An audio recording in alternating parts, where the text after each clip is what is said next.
Hello everyone! Hello judges!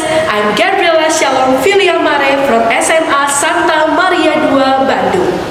Today, I would like to tell you the fairy tales entitled Pinocchio. Are you ready to listen? So let's start this story with Oh, my nose, it's too long, I need to make it smooth. I won't lie, no more lies, so please make it small. Once upon a time in Italy lived an old carpenter named Tibeto. He was lonely, so he planned to craft a boy-shaped puppet, named it Pinocchio. I wish you were a real boy, he said longingly. One night, a blue fairy who heard Tibeto's word granted his wishes. She sprinkled some magic powder on the puppet and brought Pinocchio to life. The fairy then told him, "Now you've become a living puppet, but if you want to be a real boy, you have to be good and make your father Tibeto proud of you." Tibeto was so happy to find his puppet was now alive. He loved Pinocchio with all of his heart. He bought some books and sent Pinocchio to school so that he would grow up to be a clever boy. But Pinocchio was disobedient. He used to skip school and play with all his friends all day. When Tibeto found out about his naughtiness, he was so angry. "Did you miss the school all the time?" he asked. Pinocchio didn't tell the truth. "No, father, I always study in my school every day," he lied. Instantly, his wooden nose began to grow up. "Are you telling me a lie?" he asked with a father frown. "No, father, I'm telling the truth," he replied, and his nose was getting longer. Every time Pinocchio told a lie, his nose was getting longer and longer. Tibeto had to ask his friend, the woodpecker, to pick Pinocchio's nose into initial size.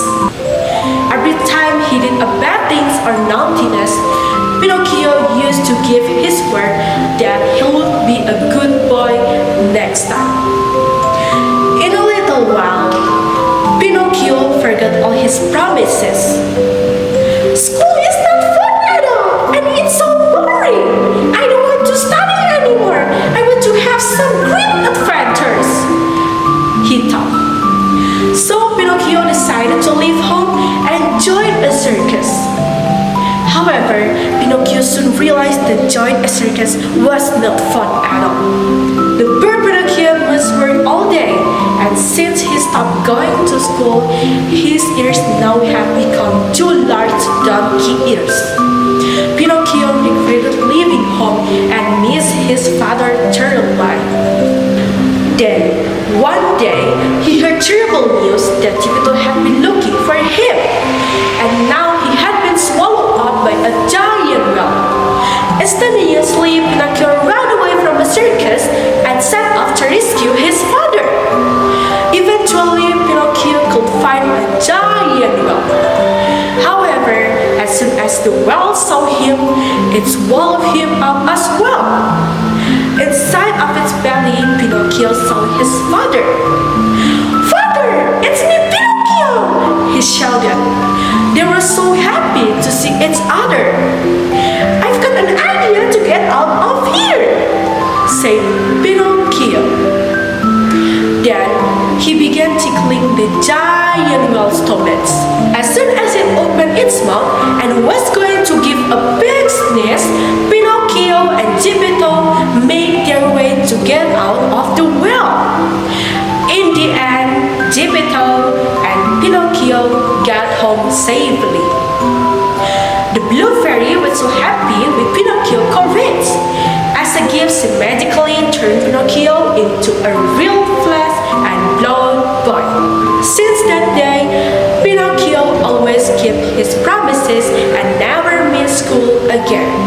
And they both lived happily ever after.